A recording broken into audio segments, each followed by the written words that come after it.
Hello and welcome to the People's Verdict. I'm Patrick Soko, and today we are assessing the governance issues under the United Party for National Development Administration. And my guest on the program today is coming from the Socialist Party, and he is the party's National Executive Council member. He is Mr. CHRISPIN CHIINDA. He is not new on the screens of Camneta TV. We have been rather engaging him on different platforms as well as holding different positions. Welcome to the program, sir. Thank you very much, Patrick. Interesting. Yeah. I'm actually happy to have been invited on this program. Yeah, so I want to say good afternoon to our viewers and all those people that are following us on Facebook. Like I earlier alluded in my preamble, you are not new in terms of coming to Camneta TV, but rather there's also a change in terms of where you belong. Last time we hosted you on the breakfast show, you were known as a community leader, and especially talking about issues pertaining to Munali constituency. And now you are wearing a different hat altogether, and that is that of the Socialist Party. First of all, to just get started, we want to get your perspective why you opted to join the Socialist Party. Thank you, Patrick. Yeah, so it only came after, obviously, after we lost the elections as PF. Serious introspection, and that a lot of things just happened. So I had to make a decision thereafter. That's how I decided to get interested in listening to socialism and the Socialist Party with the Zambian characteristics. So after listening to how socialism is, I just actually realized that I've been a socialist all along, because socialists, you put the people first. You do everything, you put the interests of the people first. And you, Patrick, you have covered my activities in the community, particularly in Munali constituency, for a long time now. I think I've been doing a lot of community work in Munali constituency because I believe that we need to put our people first, and then we need to do what is best in the community. It's not only about elections, but the way we are supposed to be living as a people in the constituency. So everything that I've done and looking at socialists, I thought, wow, there's socialists in Zambia, and I think I've been a socialist even all along, even if I belong to PF. But these are vehicles where you can jump in. So now I'm in a vehicle for socialists, and we are driving the agenda for socialists in Zambia with Zambian characteristics. So it was merely just a decision that I had to make, and I moved on to socialists. All of us in politics, we are coming from somewhere. Those that are in the PF, they came. Those that were in MMD, they came from the UNIP. Those that were in PF, they came from MMD. And those that are in PF, they came from, some from MMD, went to PF, and even these that are in UPND, they came from somewhere. So all of us politicians are coming from somewhere where you are there to learn. And I learned a lot of things whilst I was in PF. But what is common, I think, in politics is that people are moving from opposition political party, going to the ruling party where probably there could be various opportunities. But why did you take such a move? Yeah, so for us, like I said, it's not an opportunity to maybe for you to be known and everything. It's the people that we put first. So obviously, if I jumped to the UPND, others would have started calling me as an opportunist. Just wanted to be in the limelight because I can't be in the opposition. But we want to build something of our own in socialist. So we are building something of our own. And when we emerge victorious in 2026 as Socialist Party, we'll be very, very proud that we have built something of our own. So the Socialist Party is a party for all the Zambian people, because we put the interests of the people first. Everything, particularly the people of Munali, would understand me that we've been moving with them in many things, in many fronts. In the funerals, we've been together. In celebrations, we've been together. In just community work, when roads are bad, we move together as a community and mend up those impassable roads. And we've done all these things together with the people. And And the way we are socialists, we don't necessarily say I, like the way it has been that when you do something in unlike capitalism, when you do something, you put your name there. You say I did this. But in socialist, it is us who did what we did. So that is how we are moving. So I think I'm best suited in the socialist, unlike going to UPND. Interesting that you mentioned that come 2026, you gave me an impression of confidence there of the Socialist Party forming government in the year 2026. Now, let's look at the Socialist Party. Are the people appreciating the concept of socialism, considering that Zambia has been a capitalist state, and we have seen that various administrations that have come have been following capitalistic tendencies? Even the new administration, the new Dawn administration, the UPND, they are equally capitalist. Are Zambians appreciating the concept of socialism for you to compete effectively in terms of ideologies? Yes, Zambians are appreciating socialism very much now, because we have tried capitalism. Has it worked for us? The answer is a big no. In 1991, we entered into capitalism. You saw how our companies were sold under capitalism, because obviously we were told that when you sell this, we're going to have a lot of money, we're going to bring in investors, these investors will employ our people. But over the years, we have come to realize that we need to venture into our own economic production industries, where we own the production ourselves as Zambians. So, for example, I'll give you is that we have mines, and Zambia is known as a copper producing country. But when you ask around, very few people know how copper looks like. I'm sure even you, when you bring copper here and we bring diamond here and we ask you which one is copper, you wouldn't maybe identify which one is copper. So this is a very sad situation for us, because obviously, as we are known as a copper producing country, we're supposed to have 1 or 2 mines that are in our hands, so that we sell the production as Zambians, so that we can increase the revenues to our treasury. But that is not happening, because you see, when you put an investor there, they export their copper, they decide how to use the money. Whether the money will come back or they can put the money in the offshore account, it is their prerogative. But as Zambians, when we have a production, we own one mine, we have the production, the full production, we sell it to the international market. The money will come straight to our treasury, and from our treasury, now we can channel that money to our social sector, like the education, like the free education that was introduced. That is a socialist policy. We can also channel the money to the health sector, because the health for our people is supposed to be accessible and it's supposed to be free. So all those sectors need to be supported by economic industries, production industries that we have to create. Now, as it is, you've seen there are no medicines in the hospitals. The free education that we're talking about, it has loopholes. It has it's not stable. So it needs to be supported fully by an economic production industry that you have as a country.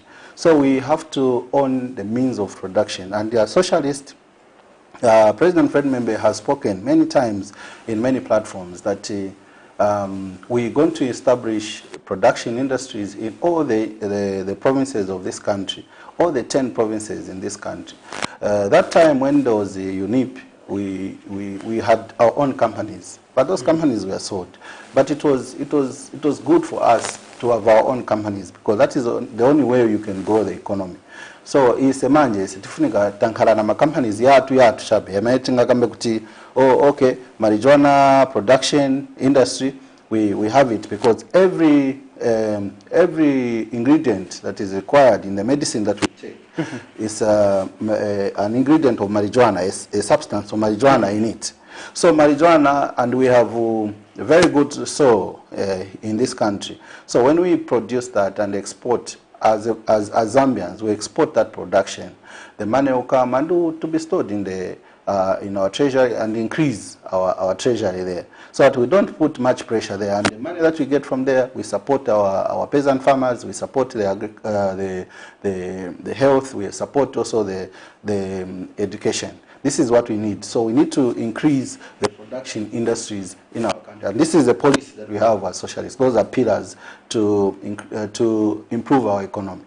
Interesting. Well, our dear viewers, in case you are just joining us, you are watching The People's Verdict, and in conversation I am with the Socialist Party National Executive Council member, Mr. CHRISPIN CHIINDA, and we are assessing governance issues that have been topical in the country. You too, our dear viewers, in case you wanted to add your perspective on the program, you can do so by calling us on the number that is on your screen, as well as send us a text message, as well, or even leave us a message on the social media platforms such as WhatsApp, as well as on our YouTube channel. Now, going forward with our conversation now, Mr. CHIINDA, I want to take you to another interesting aspect. I understand that you've been a community mobilizer over and over ever since you started your political career. Now, let's zero in Munari constituency, the area which you reside in.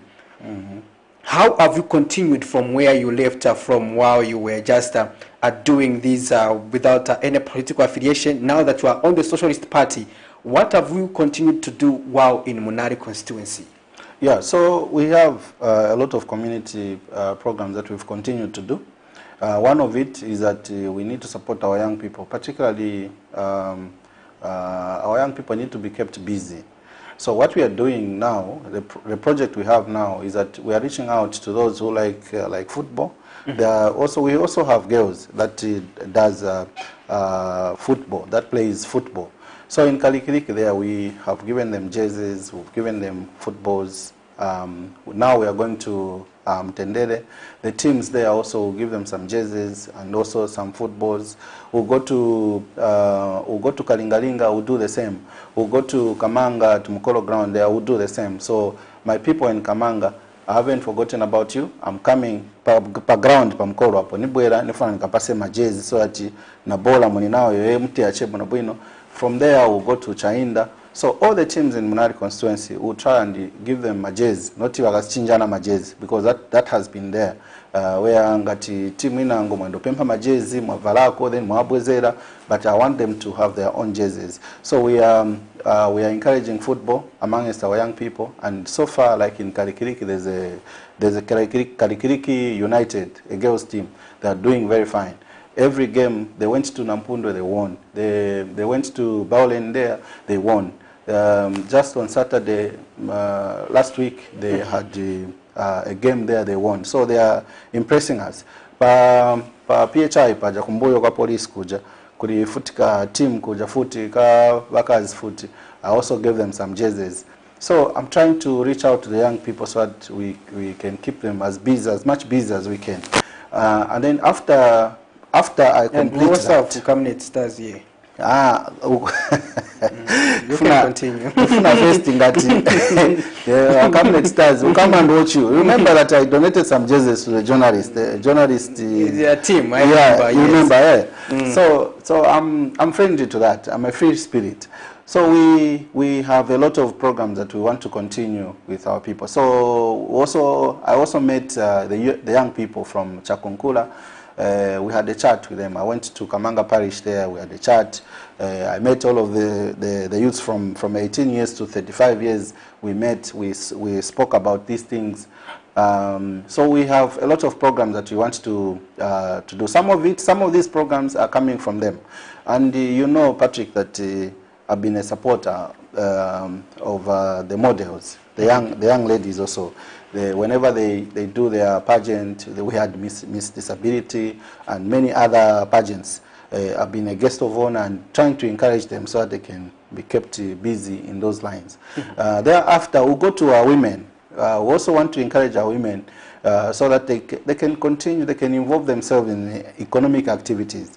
So we are reaching out. I know the money is coming from the pocket, but the little that the difference that we can make, because it's a passion that I have, and I want to make a difference in Munali constituency, not only waiting for me to be the MP in 2026, but I also want to make a difference. I've been doing this for 7 years, 8 years now, and I want to continue doing it. Even after I become an MP, it will be an advantage for the people of Munali, because my efforts now will be doubled, because with the CDF on my side, I think we'll do a lot of things. Let's look at the issue of, we know the onset of rainy season brings a lot of problems in some of the wards in Mutendele. Let's look at in the Munali constituency in general. Mutendele, Karikiliki, Mutendele East, among those highly affected with floods. And we also saw the government recently undertaking the grading of roads. And while they were also doing that, we also saw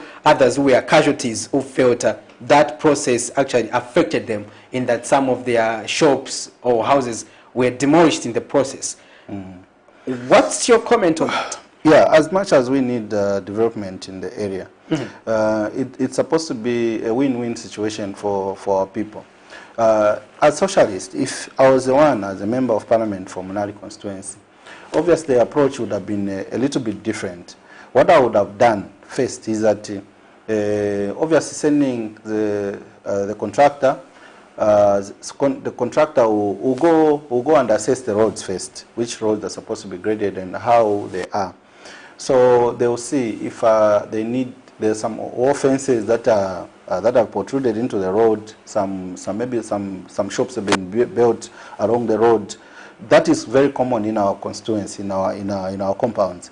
So for me, my approach would have been having a community meeting with the people and stressing the importance of the road, that the road services the community, not just individuals, and that also putting it to them that this was wrong. And because this money is not coming from my pocket, deliberately I would have put a budget to compensate some of those, just to cushion up the efforts they made. But others would argue that would be promoting illegalities. No. It's not like that, because you see, like for instance, the Mutendele East, some of us who have grown up there, seeing how Mutendele East have grown. Mutendele East basically was started by the cadres in MMD then. There was no proper surveying to say, oh, Apapambira Road, Apaisiri Road. Even when we had a contractor under Millennium Challenge by Revo, when we were doing the pipes, laying the pipes in Mtendere, they found a lot of houses that were along the sewer lines, the water lines, you know. But you never heard people that, no, you never heard anything like that. Why? It's because there was a deliberate budget to say, okay, we might encounter such things. So we have to compensate them somehow. You see, so for me, I would have obviously, it's not even a lot of houses. It's less than 10 houses that were affected that time. So for me, I would have first called for a meeting with the affected people, make them realize that the belt within the road, which is not supposed to be the case, and then now offer them just to cushion up on their, not having a total loss, but just to cushion up on their cost. Kapan ma 5 pin, mwapa sako, just for them to rebuild somewhere. You see, and then when they see the grader, even before they see the grader,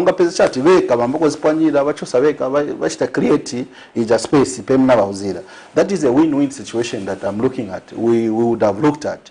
Not matumira wa MP kuti onani vantu vadira mwapanyira manyumba, but no, we told them. I think that is not the approach that we would have taken.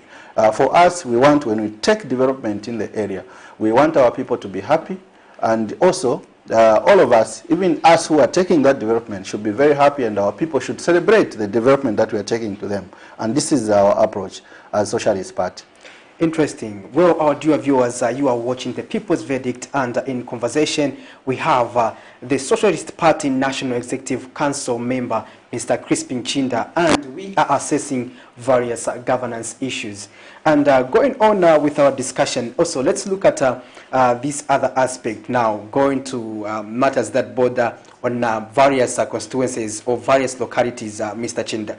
There's the aspect of development, or rather what has come with the UPND administration. First of all, I want you to give me your overall assessment. Are we headed in the right direction in terms of national governance and facilitation of development under the United Party for National Development government? You see, for us, I think we have a lot of things that haven't been done by the UPND government. Agriculture sector, to start with, is one of the important sector in our governance. As socialists, our effort mainly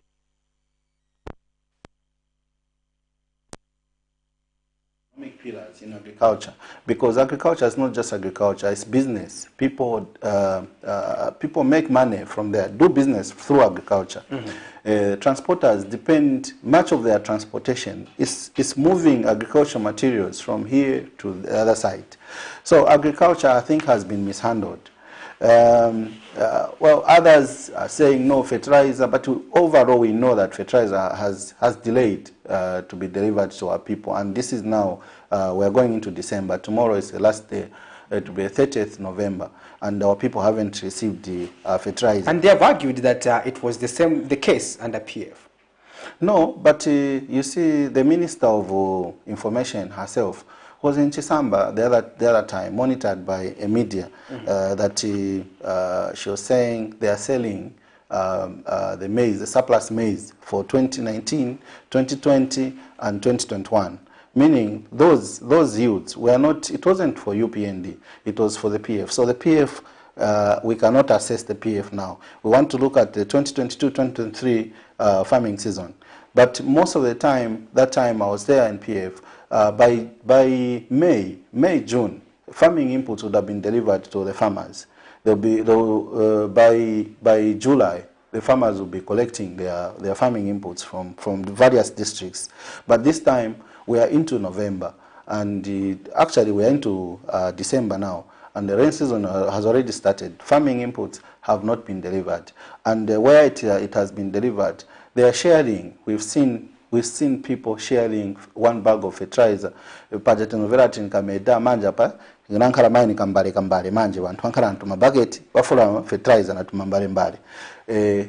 for us, they can do better. They need to improve so that they can do better on that. Otherwise, if it is mishandled like this, 2023 will be very, very difficult for our people in this country, because a lot of us depend on the farming inputs. Our staple food is shima, and shima comes from maize. And our peasant farmers, most of them, they grow maize.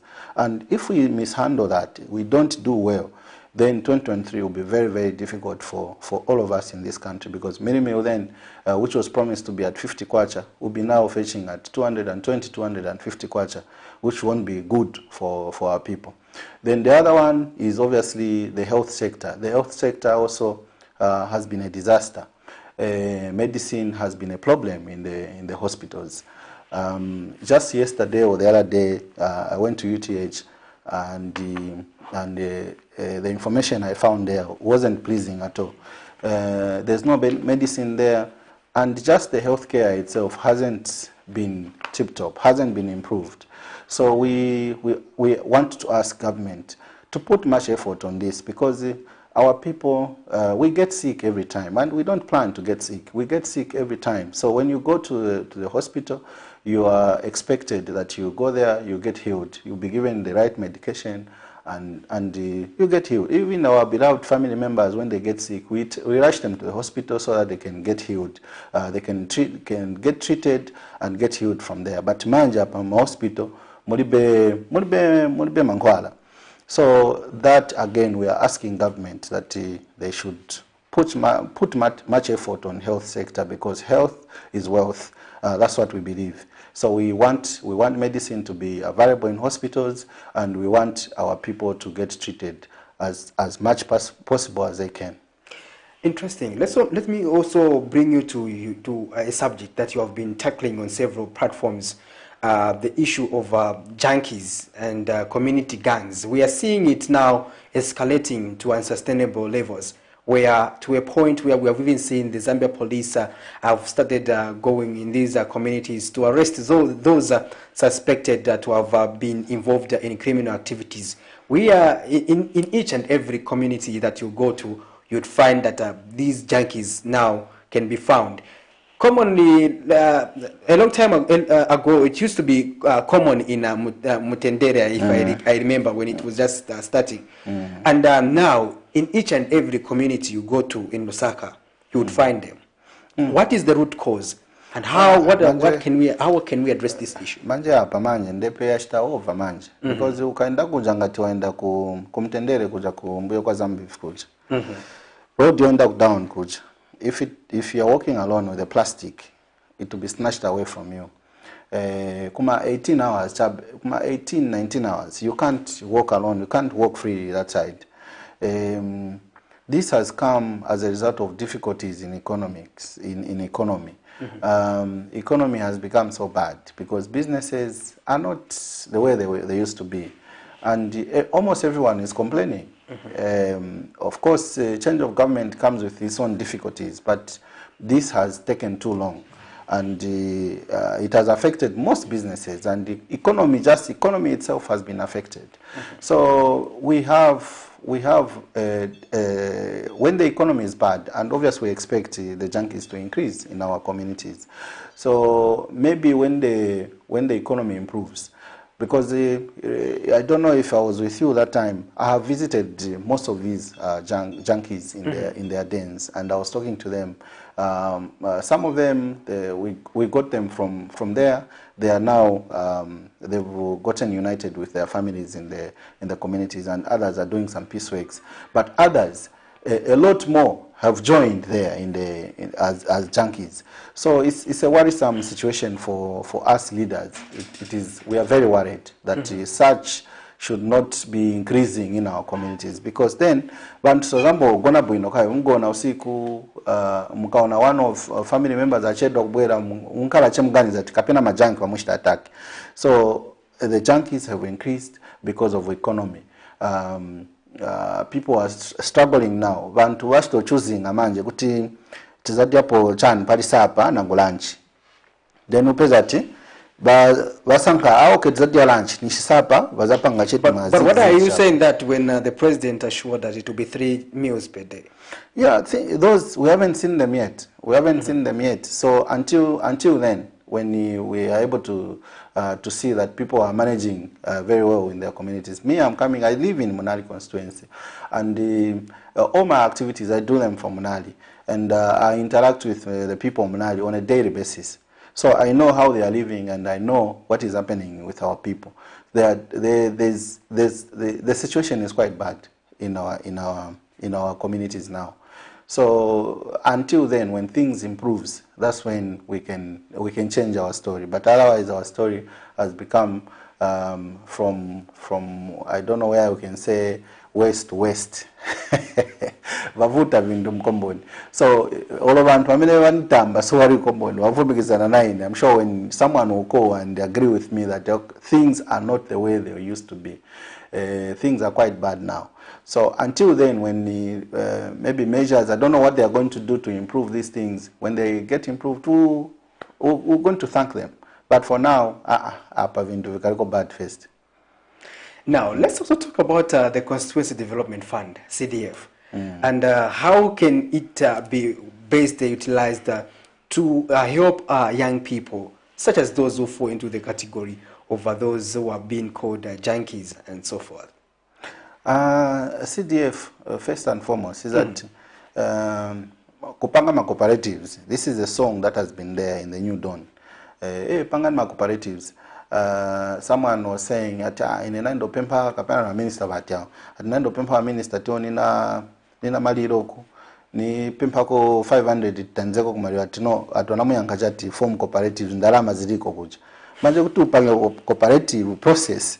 So the cooperatives has been a song in the UPND government. So and we have seen a lot of young people have formed these cooperative, many cooperatives. But again, pena fika time yowa pasako tundalama kapena ndalama zinafika zija. Benze kusankamo futi, benze kusankamo kulibenango anapasiwa, kulibenango yesu anapasiwe. But again, like in Munari constituency, people were told to form cooperatives, and when the money for CDF was available to do roads, I think for me, I would have suggested that many wanapanga cooperatives waje sema na wagwanisa ma roads ngati kumtendele east kuti hii cooperative muzapanga hii road nai mwena ngo cooperative muzapanga hii road nai mwenda kuchamba vali mwasanga hii road nai mwenda mumtendele. What about capacity, Mr. Chinda? No, I'm coming to that. So then you tell those cooperatives just to avoid defaulting. You tell them go and get quotations for the grader so that we have a meeting with the grader. Batenga ma quotations then then you as CDF you pay the money that is supposed to be given to the contractor. You pay direct to the contractor. Then is just manpower na zasala so that the contractor is not complaining about no, we will not been paid. But at least nisizapitira muja cooperative nishinawe vasarako na tumachange. You see, like mwailili hapa mwatenga ndalama mwendo pasa futi ndalama tapasa ba ZNS ni government mozi na mozi. It's like maboza futi ndalama government. So in the end of that, at least oloba ndo tenga contract uti ma cooperative they agree all together that okay, we are going to get ba ZNS ndeba za tigredera ma roads yonse. But then the invoice you divide okuzawa ZNS nzingati mwapasa so zama cooperatives nzingati then you give them so that mwashita avoid kushita default ma roads. Still more the roads would have been done, but now jamana panga ma cooperatives seminawe vanasala kona tuma change na weve so that bashitako cushion up the challenges they are going through in their cooperatives and also in their lives. I think for me this should have been the best. Kuchilika che mwatenga chate, okay, we're going to do the roads, but from CDF we are paying direct the money to kuria contractor so that they do the roads. Nishimabaju wafute ya cooperative. The cooperatives, what are they going to do? But sarachana ma certificate yao manje, and then getting that certificate, it costed them money to go and register mwenda kupakra, mwenda lipila kapanzi ngati pangisa ma documents until you get futi no tenga che vantu kwaika che pamozi. It's not something that is easy. So those cooperatives, we are expecting that somehow they will benefit and do something also that is developmental. Let's talk about capacity. According to your assessment, do people more in Munari constituency, most of them women groups, youth groups, do they possess the necessary capacity to understand how to go about forming the cooperatives and later on applying for CDF resources and be able to benefit? No, capacity is not there, but they need to be they need to go through some kind of training. Mwapunzi sako che kapena ni basanga cooperative wazambo gulisa kapena nchani kapena wazambo shita banji, you ask an expert to come to teach them, and also teaching them on financial how to handle finances. So cooperative is still a challenge. To us, the cooperative is still a challenge because cooperative hasn't started now. Cooperative has been there even in UNIP days. It was there. In MMD, it was there. We remember in the PF, there were the young people. There was that empowerment of higher buses. They never utilized it to the benefit of all the members in the cooperative. When the paswa basi, then it was what basi kaenda ikaleta ndalama, then is ndalama zambo share as a cooperative. But that never worked to their advantage. So cooperative has been a challenge, and I don't see it working. Even now, I don't see it working. You need a lot of training. In Socialist, we have a deliberate policy. So in our structures, we have one who's in charge of training. In every structure, we have one who's in charge of training, so that our people somehow are taught, are sensitized, so that they understand what they are doing. So, but in this, just doing cooperatives, we want to say that we are going to wait and see how these cooperatives will be handled. But otherwise, I know that even the UPND members themselves, they are complaining that they are not benefiting anything from the cooperatives that they formed, and that some of them, this is now December, they haven't received the money. So we don't know when they are going to receive the money, because so what I know is that budget, when the budget exhausts, it's supposed to expire by 31st of December, the budget for 2022. So manje ikapitilira December, they haven't received the money. Then because there can't be another budget to say, oh, budget we saw na ripiliwa mu 2022, mu budget ya 2023 tenge ndalama tuwapase kwa. It can't be like that. Ija budget nishi yabapita sojabe. So we'll look through into 2023 and see what is going to happen. But cooperatives in its nature is a challenge. I don't see it working. If it works, oh crap. But seeing it working, by now I think we are going to see, I think, few cooperatives coming up to say, it's a cooperative, we got the money and this is how we are working, it's working properly. You are a journalist, you are a media, I'm sure you're going to interview some of these cooperatives if at all they receive the money, and if at all they're using the money according to the plans they made as a cooperative. In your preamble, you mentioned during a broad response that free education, there's the aspect of congestion and another thing, but others, the UPND administration has argued that it's better children are in school than in the street, and that those issues pertaining to the desks and other things, let's say classroom blocks, can be addressed later on. What would you have to say about that? The free education as it is now is a challenge. It's a good thing that we needed free education, yes. But free education is still a challenge. And free education also is not for us. If you want to go back to school, it's not for you, because GC is not free. I don't want to start thinking that in enifuno bwerera ku school, then in kambe futi mu grade 1 ku nkala mu interno mu nkambo vala ma inform so I can benefit from the free education. And 70% of our people from 15 years to maybe 25 years or 35 years are not educated in our communities, and those cannot access the free education. Free education is for our children that are still in primary school, that are still in secondary school. Those are benefiting. Yes, it is good that there's free education, but it has challenges. The challenges that are there is that, one, there's congestion. Two, they are not getting the attention of a teacher. Uzapeza ati mu class wenzemo maybe wenze 42 but manje uzankala 120. Teacher azapeza kuti time yo chonga bonsi bajabana bali 120. So kuzambo ngala che ati apunda che answers teacher ali kusogolo che kuja. Apunda answers kuti number 1 question number 1 answer ni so. But uzapeza ati baja wenango baja kulibe we aba checking and wa checking. So free education is still a challenge. And we are hoping that government will put measures in place so that it can be improved as time goes by. But as it is, there is still a challenge in terms of free education. And also, they need to look at how are they going to help the 70% illiteracy levels in our communities. Baja wanachoka kudara ku school baja, but bana ma 21 years, bana ma 23 years, basa batandizira banje baja bantu. Wakuti na wewe vashitako benefit free education. So those are some of the challenges that are coming with free education, and also the funding. The funding to schools is not enough.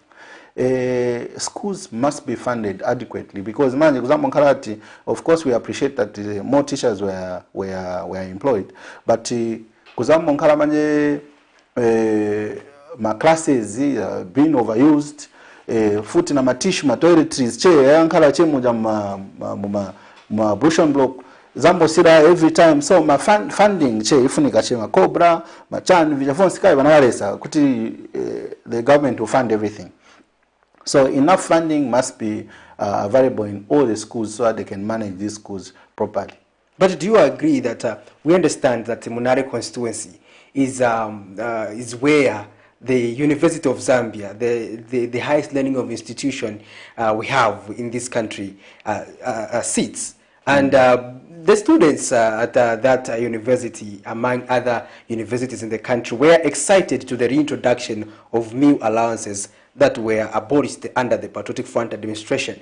Now, what would you have to say that isn't that a success by the government? No, we can't call it a success yet because it was just put in the budget for 2023 and students were already celebrating. But how many things have we seen that were put in the budget for 2022 that haven't been fulfilled?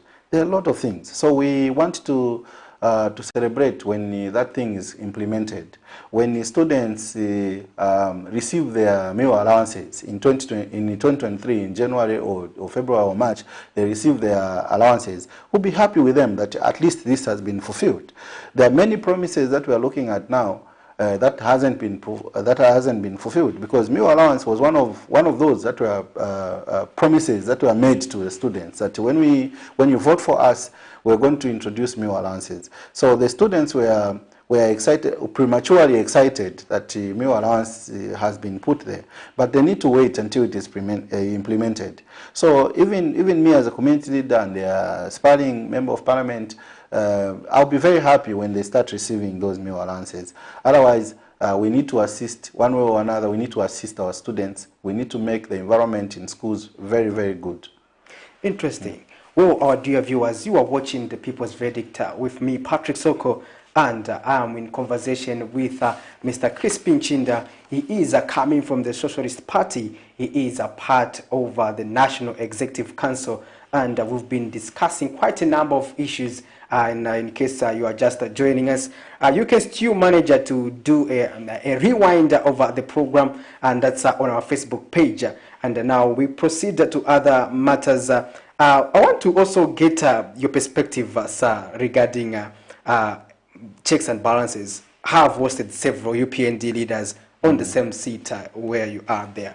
They have been of the view that at the moment they do not see any competition that especially from opposition political parties, in that it will even be difficult to unseat them come the year 2026.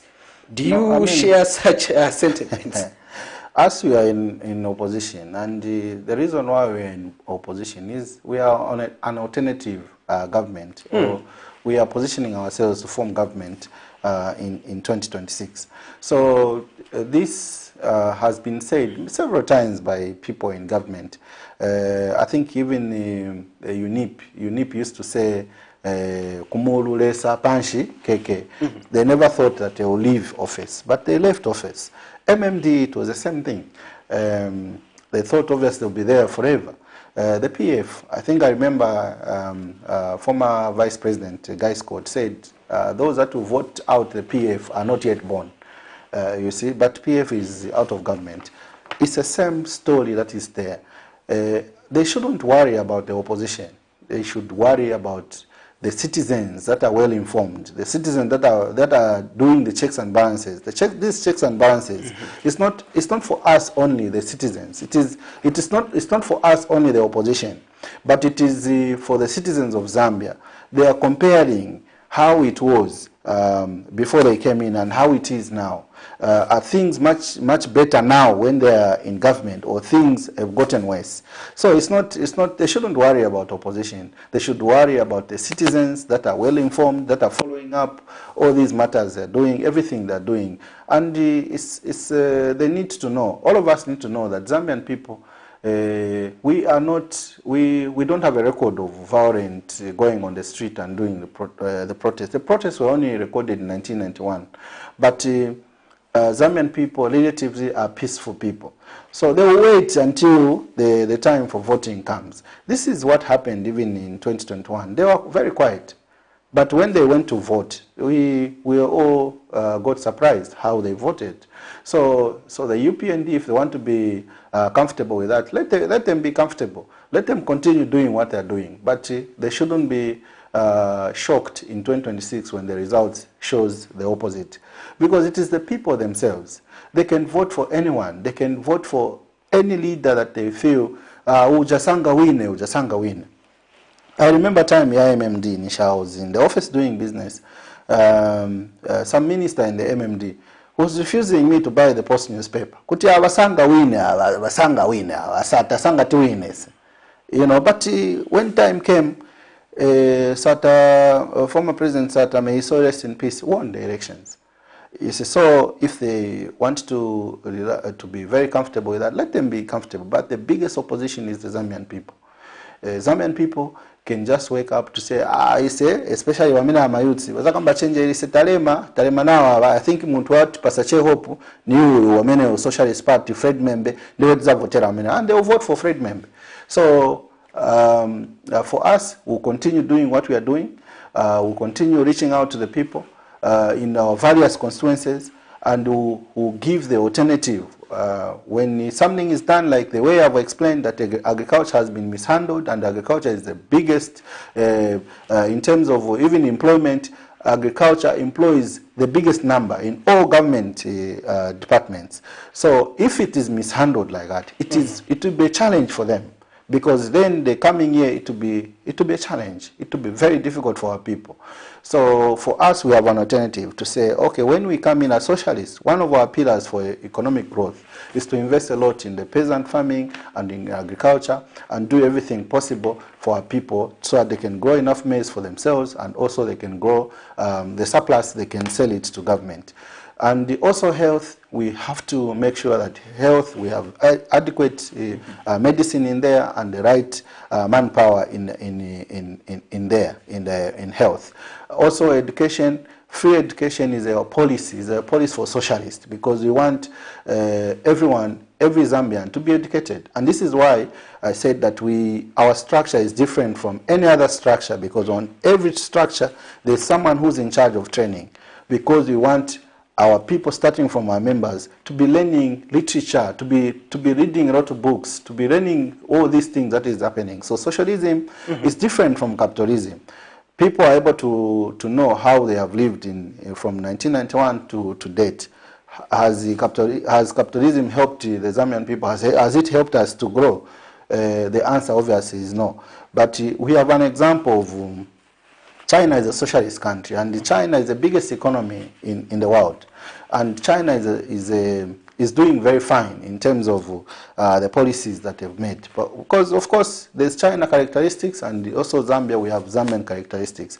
But there are certain things that we are learning from there, that you put the people first. Let the people be in front and do things. Whatever you want to do, you involve the people so that no one is complaining. It's supposed to be a win-win situation. And also socialists, we want to grow a lot of business people also to be doing business so that the money keeps coming back to our country to improve the economy.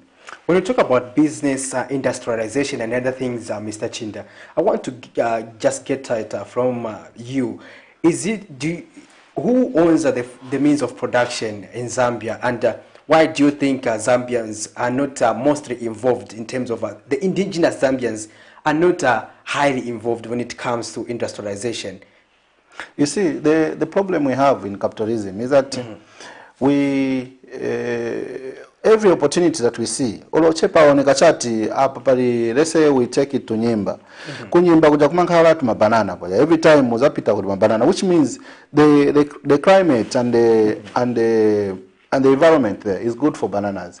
But in capitalism, you would want to go and look for an investor to invest there. But in socialism, we want to say, let's create an industry there, our own industry there, so that our own people work in that industry there.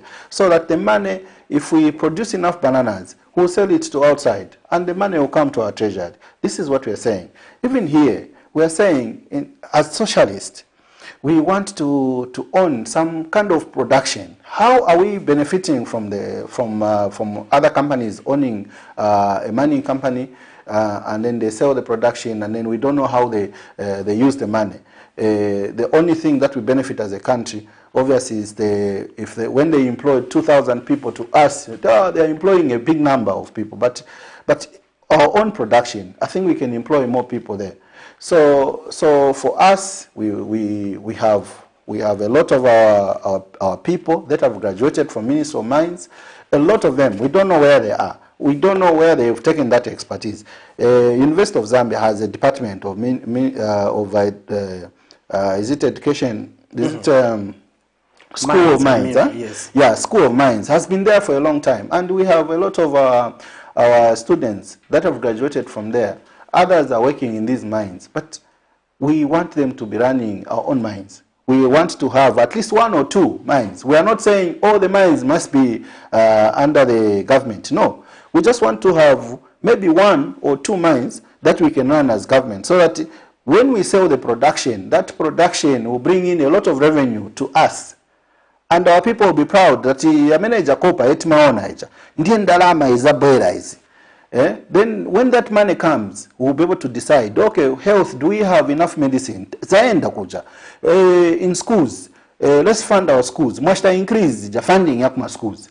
Then inangoi, peasant farmers, give them, kapangu wapa sama loans, kapangu wapa sama fertilizer inputs, fast, so that we empower them. And we'll have a lot of activities in the economy. And that's what we want as socialists. So each province, there's something that we are getting from there. Northwestern province, there's pineapple there. Why can't we invest as a government? We create our own industry there, so that we start processing the pineapples, the products that we get from there. We export as government. We export, we get the revenue. In Western province, there's cashew nuts there. We grow a lot of cashew nuts. We employ a lot of our people there, and our people run those industries, so that when we export, the money comes to our treasury. And this is the way we can develop this country. Not every time tikazona che okay, IMF tikatenge kondaramba zaso huku tikatenge kochani. We can never develop in that manner. Yes, we need to get some Congole, yes, but we need to, when we get that Congole, it must improve our production, so that we have a lot of industries. And when we have a lot of industries, even the Congole that we're getting, we can pay back quickly. Same as when you're running a business. When you borrow money, don't borrow money so that you can pay my balances, my arrears, my employees. Then you are not doing anything, because my arrears azabera futi, ndarama jaskasira zija, you have no production. So when you borrow money, even in a company, invest in the production. Make sure that the marketing department mwaishta increase. Then is a marketing why namfield right my results. Then production also increase, and then you employ more people, and then there will be money in the company. That's how things are done. So even in a country, we are looking at increasing the production industries, so that when we have these production industries, we're going to own that production, and that production, when we sell it outside the country, will bring in a lot of money, and the money that we're going to bring will channel to our people, and we have a lot to talk about. Some policies like gold. We make a deliberate policy. We say, all gold mined in Zambia must be sold within Zambia at Bank of Zambia, so it is stored at Bank of Zambia. Of course, given value is given in a bullion form, value addition, and then it's stored at Bank of Zambia. When we have enough gold at Bank of Zambia, we can offload that gold on the international market, sell it to outside, we get more money, and then the country will be moving forward. Even our exchange rate will be strengthened. Not that, no, we have spent 1.3 billion in trying to stabilize the kwacha. It shouldn't be like that. Our industries can dictate how our exchange rate is moving. Yeah. Interesting. Quite an elaborate response there from Mr. CHIINDA, explaining how they would want to do things differently as the Socialist Party. And now also in the country, there's been a topical issue pertaining to entrepreneurship, and that Mr. CHIINDA has been also a keen promoter of entrepreneurship. And also the president has talked about reviving or reviewing the school curriculum, and that's making sure that some of the things can be done differently, in that mathematics and English should not be the measure of intelligence. Also looking at entrepreneurship as something that can be compulsory, so that people are growing up with a responsibility of ensuring that they get to school not to get jobs, but to create jobs for others. In that they have businesses themselves. Yeah. Now, I want to get your perspective regarding these pronouncements and how they can be actualized, and just your general perspective, if you think at all they are progressive or not progressive at all. No, I've been, firstly, I would say this is progressive. As socialists, we support that. You see, what has been happening in schools, we pass through schools, all of us. What has happened is that you find you are learning history, you are not learning your own history. You are learning about Vasco da Gama, Mussolini, which has no significant impact in our lives. When we grow up, you won't even see Vasco da Gama anywhere, you won't even see anything. But when you learn about how Lusaka was created, how some names came up, how it is very, very even interesting.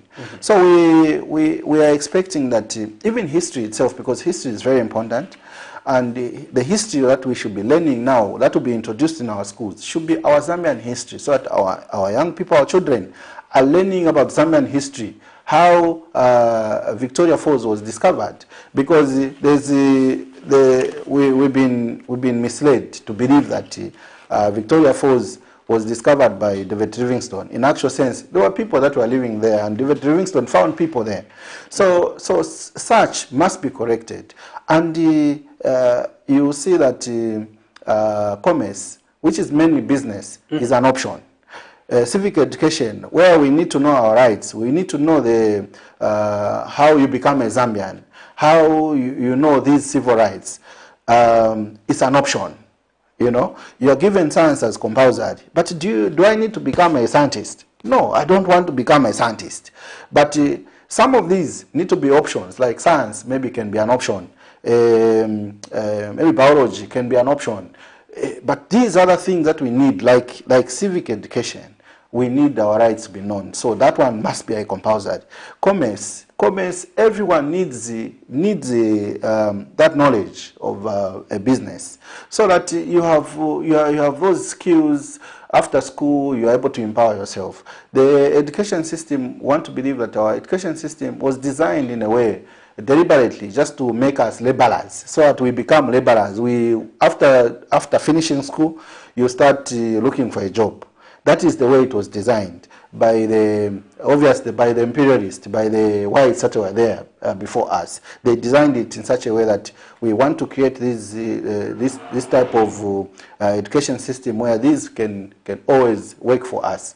But now we have realized, now we got independence, and now this day and age we have realized that indeed our curriculum or our school curriculum must be revisited and also overhauled and put up. Some of the subjects are not even necessary. Upeza when do remember grade 12 una ma subjects ali 13. Ufuna degree una ma subjects ali 32. Kulipe no nkala na piece. And then most of these courses are memorable. Our education is memory. You have to memorize everything. You know, it shouldn't be like that. So this to me is very progressive, and I support it fully. And we support it fully because in Socialist we believe in training. We believe that our people must be educated. So we support this, and we want the right things to be put in our education sector, so that in the next 10 years, our children, that as they grow, they will change the way they look at things. Because the job market is no longer available now. So we need to impact skills amongst our young people. For me, I'm a businessman, and I've never worked in any, even in government, I've never worked there, but I've been surviving on my own through my businesses. And what I've created, I want another person also to create what I have. Not change out at which are business because it's survival. You need to draw that interest from there because you have a skill, and then you start making money from the skill, and then you start up your business like that. And this is, for me, it will be a plus. For me, I'll be very, very happy to see our young people coming out with that kind of mind from schools. As we come towards the end of our discussion, Mr. CHIINDA, there's a saying that is common, especially among members of the general public, who feel you politicians are the same. When you're not in government, you speak what they want to hear. But when you're given an opportunity, you do the opposite. What's your take on that? I want to invoke the Bemba saying, where people say, where we come from, all of us where we come from, people know us. And the Bembas would say, Ichikwankwa, Bachimwenda Kumampalani. So they will see how we have been living. They, particularly me, the people of Mnali, know the way we've been living with them. If at all I was very, very ambitious, wanting to just to get that position, to become a member of parliament, I think even you, Patrick, you know that 2021, I would have been in parliament because I would have just gone as an independent. Obviously, I would have maybe even taken up the seat there. But again, after losing, you would have seen me maybe doing to Chawa, UPND, so that I'm recognized somewhere. But because I still believe in my people, and I still love Munali constituency, and it is one of the reasons why I still live in Munali, and I tell the people in Munali that if it is not us, the sons of Munali, the sons who have grown up in Munali constituency, who else is going to come into Munali and develop Munali constituency? Ngati isetonse tikakula takulira mu Munali tikakula tenongala ma constituencies yenango ayata muno amba nchito kwinango or ma businesses kwinango tenongala kwinango nangaza kashita develop Munali constituency in ndani. That's why I had to create what I created. These businesses that are there and the people that are working in those businesses are from within the constituency. So when we have a lot of our people doing business in Munali constituency, it is us that are going to develop Munali constituency. And you have an MP coming from Munali constituency. Obviously, you're going to have favorable conditions within Munali constituency. So the people of Munali can be assured that me coming into becoming an MP in Munali, it is themselves that they know, it is themselves that have taken up the seat, not me, but them. Because every time, someone kalapansi, tamverana. Nemaenda mataveni moja, kwendo vera chevi welcome. Nemaenda any place, I'm a free spirit. I go anywhere in Munali constituency to chat, to sit down with the people in Munali and talk about these issues affecting the constituency and how we can do them together. So I know the challenges, I know where they live, and I know everything that is happening in Munali constituency. So the approach will be a little bit different because it will be people-centered approach. Thank you very much, Mr. Chinda, for gracing our screens. Zikomo kwambiri. Yeah. Well, our dear viewers, we've come to the end of our program, but be sure to find a time to watch the program or the broadcaster on our Facebook page as well as on our YouTube. You can do so and leave us a comment. Let's get interacting as usual. Until next week, Tuesday, same time, with another interesting episode of The People's Verdict. This has been Patrick Soko. Keep it on CHRISPIN TV. Remember, CHRISPIN TV is not just another channel.